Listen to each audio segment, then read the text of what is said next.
Bonjour, bonjour les créatives. Aujourd'hui, je vais vous montrer comment s'amuser un petit peu avec, comment je me suis amusée, on va dire, avec cette magnifique plaque de gaufrage ou plaque d'embossage à froid. Donc, pour celles qui ne connaissent pas, voilà, c'est un classeur en plastique où on a un côté, voilà, en relief, l'autre côté est on va dire là en profondeur, il est creusé. On met notre papier dedans, on referme, on passe ça à la Big Shot et ça donne voilà, un papier avec une impression voilà, gaufrée en fait, hein, avec un relief. Donc il y a plusieurs possibilités avec ces plaques. Donc voilà, je me suis un petit peu amusée à vous faire voilà, à vous faire quelques essais et je vais vous montrer. Alors, il y en a, voilà, bien sûr que je préfère. Alors, mon préféré dans tout ça, c'est celui-ci, où là, je me suis amusée avec de la Distress Oxide. Voilà, j'ai essayé à chaque fois l'envers, l'endroit. Vous voyez, ça ne donne absolument pas la même chose. Voilà, d'autres techniques. Celle-ci j'aime beaucoup aussi. Voilà, bon, celle-là, ça a donné un petit peu moins. Je pense que c'est parce que le motif est un petit peu délicat. Mais bon, c'est pas négligeable. Après, tout dépend du motif que vous avez. Et j'ai essayé de mixer donc les deux techniques, embossage à froid et embossage à chaud. Alors, j'ai utilisé exactement la même technique pour ces deux essais, sauf que celui-ci, je n'ai pas talqué mon papier avant. Voilà, comme ça vous voyez la différence. Donc, je trouve ça joli aussi, ça fait un bel effet. Et là, disons qu'on a quelque chose d'un petit peu plus net, vu que c'est des écritures. Bon, évidemment, l'écriture est à l'envers, puisque là, on travaille vraiment que sur le relief, en fait, du classeur. Mais bon, de toute façon, on n'arrive pas à lire, donc c'est pas grave. Donc après, suivant le motif qu'on a, aussi, je vous dis, ça peut donner des choses différentes. C'est pour ça que je vais vous montrer qu'avec un autre classeur, voilà, qui n'a pas, on va dire que ce soit à l'endroit ou à l'envers, il n'y aura pas d'incidence. Alors, je vais vous montrer donc la première technique, celle que je préfère, celle-ci. Alors pour ces exemples, je vais utiliser donc ces deux encres, Distress Oxide, donc la Shaded Lila et Uncharred Marinaire. Voilà, donc ces deux encres, enfin ce combo que j'ai déjà utilisé dans des tutos précédents et que j'ai vraiment beaucoup apprécié. Alors, on va prendre notre classeur de gaufrage et alors déjà on va repérer, on va dire, le côté relief et le côté creusé. Donc là, j'ai mon côté relief. Je ne sais pas si on voit. Et mon côté creusé. Alors, je vais prendre mes encres. Et je vais mettre donc sur le côté relief. Alors, hop, on va faire le haut en bleu et le bas en lilas.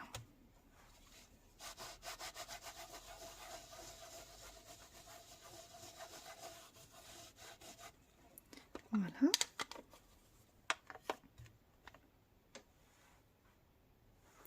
Une fois que j'ai mis l'encre sur mon classeur, je prends un petit vaporisateur d'eau et hop, je vaporise pour faire réagir mon encre. Voilà, donc pas trop, hein. Hop, alors comme là j'utilise de l'eau, là je vais utiliser, bon ce qui n'était pas le cas ici, c'est un papier assez épais, mais là pour le coup je vais utiliser un papier mix média.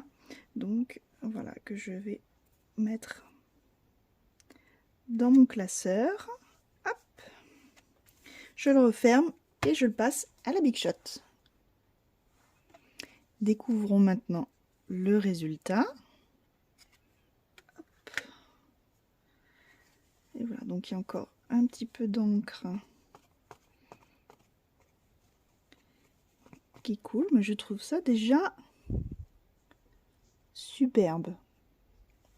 Et on peut faire, donc vous voyez que là, ce coup-ci, comme on a fait on a ancré en fait le côté en relief, vous voyez que du coup, ça a ancré les parties intérieures. Là, cette fois-ci, on va faire l'inverse. Donc là, notre dentelle, en fait, elle ressort blanche. Là, donc je vais nettoyer. Donc comme c'est de la distress juste avec de l'eau, ça se nettoie bien.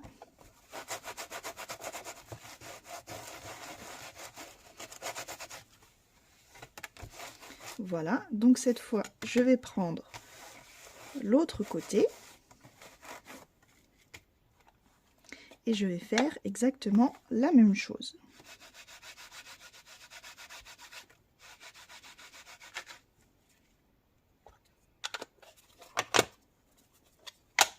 Voilà, donc je frotte tout simplement, voilà, mes encres dessus. Et là, vous voyez que c'est la dentelle, en fait, qui a été ancrée. Je mets mon eau.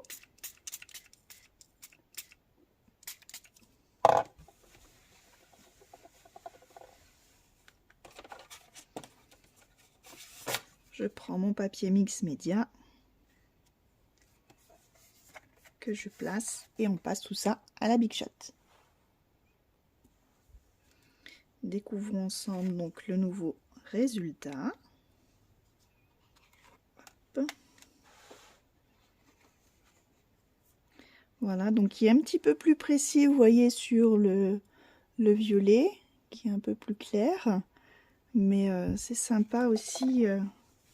J'ai peut-être trop vaporisé ou... non, vous voyez, en séchant,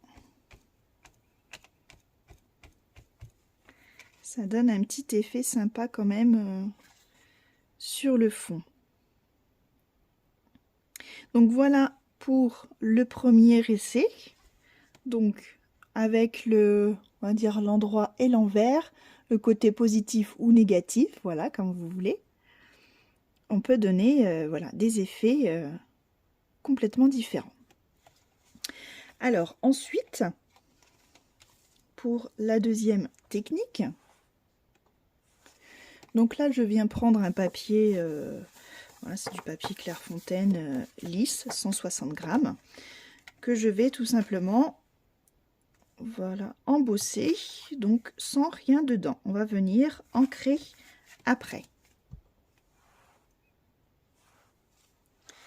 Donc une fois, voilà, mon papier embossé, vous voyez, donc là pareil, je repère le côté positif, négatif, donc là avec ce motif, je dirais c'est un peu compliqué. Bon, c'est plus là, voilà, que c'est vraiment en relief. Et là, donc, je vais prendre mon encre et je vais venir donc, voilà, ancrer comme ça sur le relief du papier. Voilà, donc là, ça va vraiment mettre en valeur le relief. Donc on peut faire le dégradé de couleur.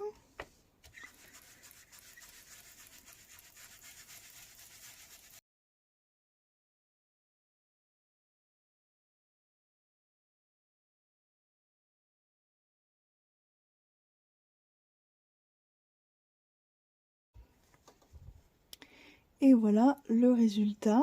Donc bon, j'ai pas trop insisté sur le violet.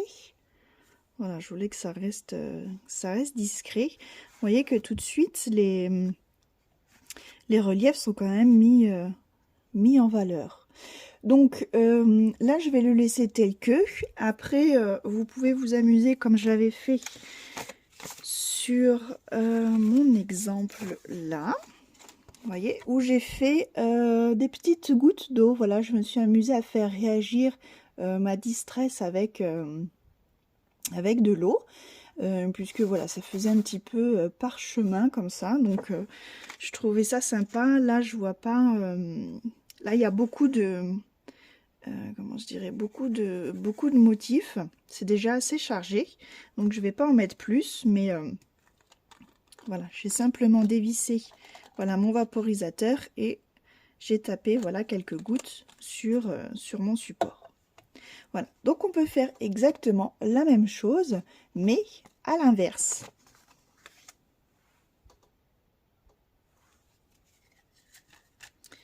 Donc là, hop, j'ai refait un papier neutre. Donc on avait... alors du coup... on avait embossé, voilà, ce côté relief. Là, on va faire donc le côté qui est plus à l'intérieur. Donc on fait exactement la même technique, mais en utilisant l'autre côté du papier.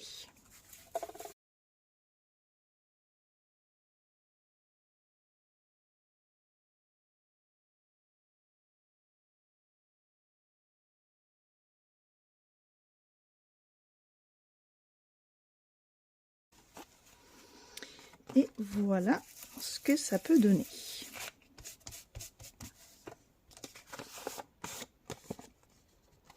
Vous voyez qu'on obtient quelque chose de complètement différent.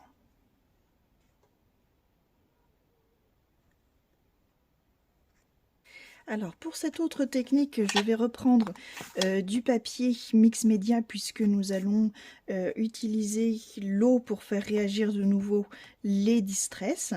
Donc là, je mets mon papier simplement dans mon classeur de gaufrage et on le passe à la Big Shot.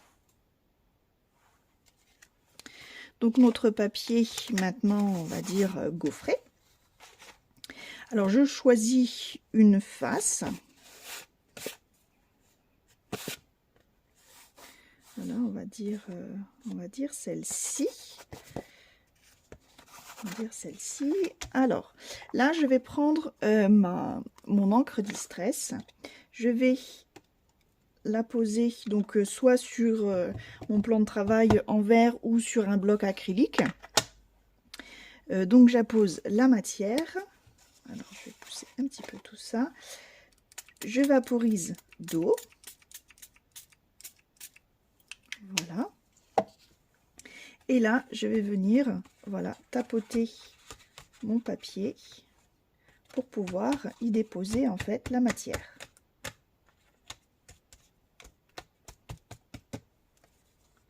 Voilà, donc on peut utiliser différentes couleurs. Si vous le faites, il faut bien faire sécher les couleurs entre deux.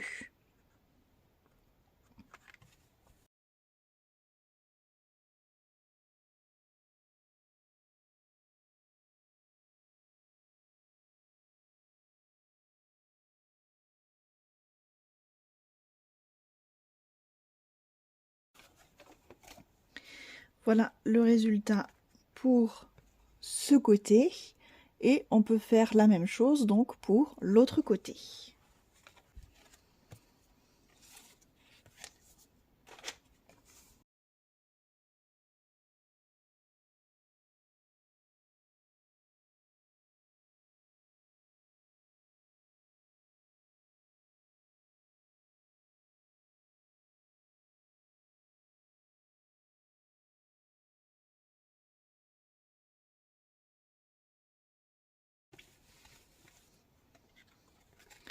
Et voici le résultat pour l'autre côté. Donc vous voyez qu'à chaque fois, hop, alors Alors, je le mets dans le même sens, voilà, que ce soit d'un côté ou de l'autre, on a vraiment des rendus complètement différents. Voilà. Donc là, maintenant, on va mettre les distress un petit peu de côté pour utiliser maintenant la dernière technique avec la Versamark et de la poudre à embosser à chaud. Alors, avant tout, on va commencer par talquer notre papier. Alors, pourquoi faut-il le talquer? En fait, tout simplement pour le débarrasser tout simplement du gras en fait qu'on pourrait déposer avec nos doigts, de tout parasite. Voilà, pour qu'il soit en fait vraiment propre et que la Versamark se dépose bien et qu'ensuite notre poudre adhère uniquement là où la Versamark s'est déposée et que sur le reste du papier, en fait, la poudre glisse tout simplement. Donc on y dépose un petit peu de talc. Voilà, moi avec mon pinceau, tout doucement, j'enlève le surplus.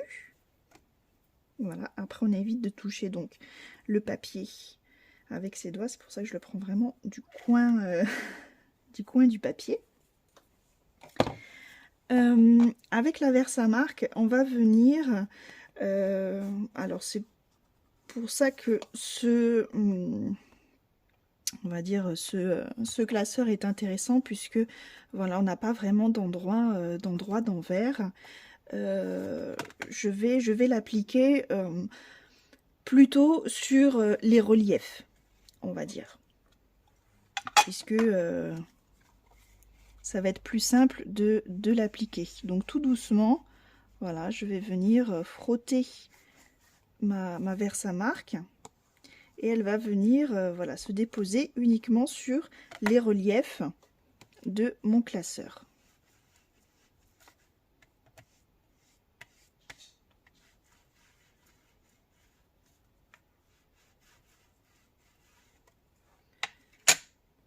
Donc je ne sais pas si on voit en brillance où la Versamark, voilà, c'est déposé.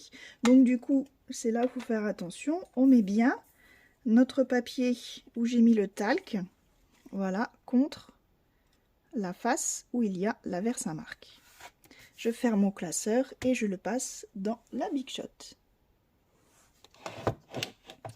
Donc là, je récupère mon papier.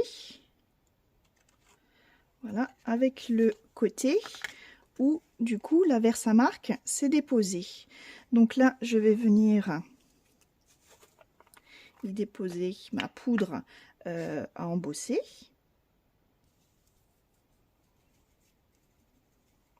Donc bien sûr, je mets un papier de récupération en dessous.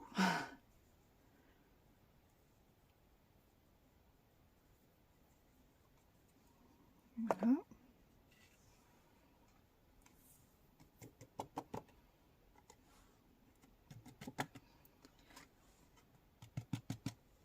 Voilà, alors on peut voilà, le faire plusieurs fois. Vaut mieux y aller, on va dire, doucement.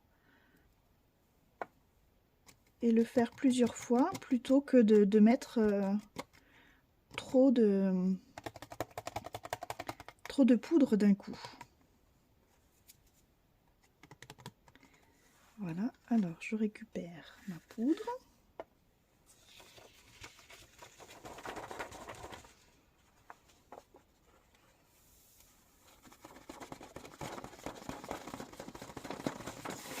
Voilà, donc là je prends bien soin de fermer mon pot, de l'éloigner.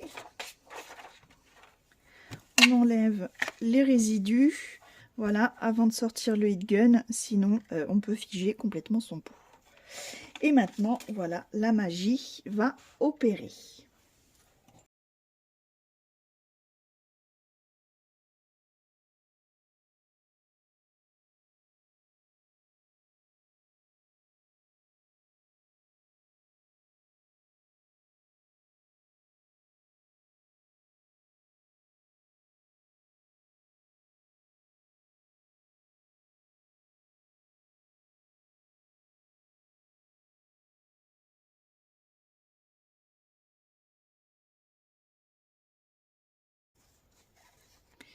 Et voici le résultat.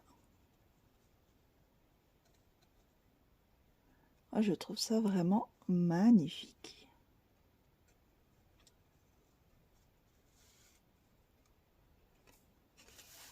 Voilà, donc là je l'ai fait avec du papier blanc, mais du coup on peut tout à fait jouer avec du papier de couleur et des poudres, des pigments, je veux dire, de différentes couleurs également. Voilà, les possibilités sont vraiment infinies. Donc voici les 4 techniques différentes que je vous ai présentées pour utiliser donc ces fameux classeurs, ces classeurs embossés, d'embossage à froid. Voilà, donc maintenant à vous de tester, à vous d'apprivoiser ces techniques.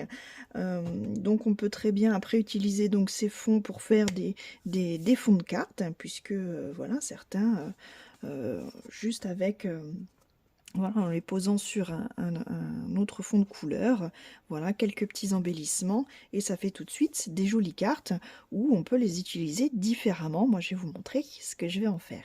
Écoutez, je vous laisse regarder tout ça en images.